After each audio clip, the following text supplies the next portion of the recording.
tes dirigeants de l'OM là, comme ça, si on couche un peu les noms sur le papier.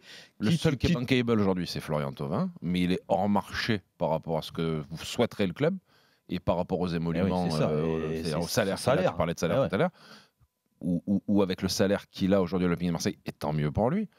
C'est compliqué de trouver un club du standing qu'il veut, du standing qui est capable de payer ce que demande Marseille. Parce que tu peux pas le pousser dehors, il faut que ce soit un club où il a envie d'aller. Mais déjà, ils l'ont poussé dehors une fois à Newcastle. Moi, je suis bien placé pour parler de Flo parce que je le connais très bien. C'est vrai. Et il est très attaché à Marseille.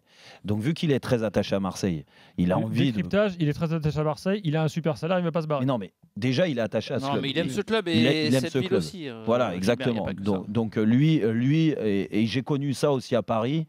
Je peux te dire que même si tu sens que l'effectif il n'est pas fait pour passer le cap et faire plaisir aux supporters, c'est-à-dire toi te faire plaisir déjà, c'est-à-dire arriver dans les 2 premiers ou les 3 premiers du championnat, tu t'y crois parce que tu te dis moi je vais me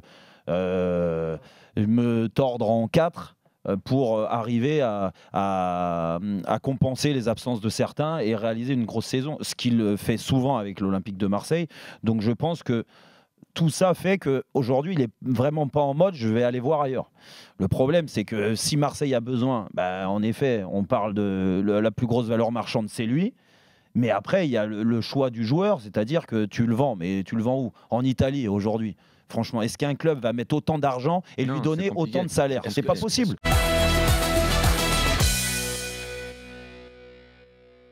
Non, mais alors, est-ce qu'on doit exclure Daniel, et ensuite on accueille Renaud au 32-16. A priori que nouvel entraîneur, esprit de revanche, grosse préparation, qu'avec cet effectif-là et un match par semaine, ça finisse par marcher? Déjà, il te faut un numéro 9. Tu n'as plus Balotelli et il faut un numéro 9. Ça c'est une question que tu ajoutes. Mais je te parle, l'effectif-là.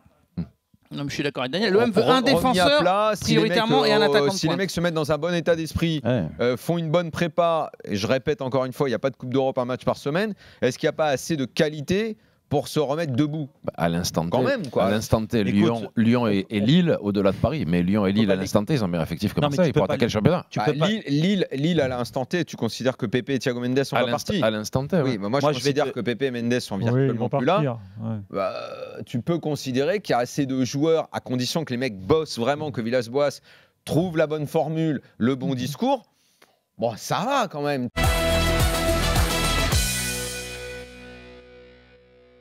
La Tunisie, de toute façon, par tradition, c'est le collectif. Le collectif, jeu défensif. Et si ça peut pour moi, passer, favori, c'est Nigeria, Algérie.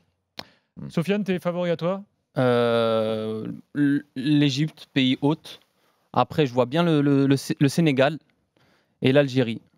L'Algérie aussi, je suis d'accord avec ce que dit Mohamed sur le groupe qui joue ensemble depuis. Ils ont fait pas mal d'épopées.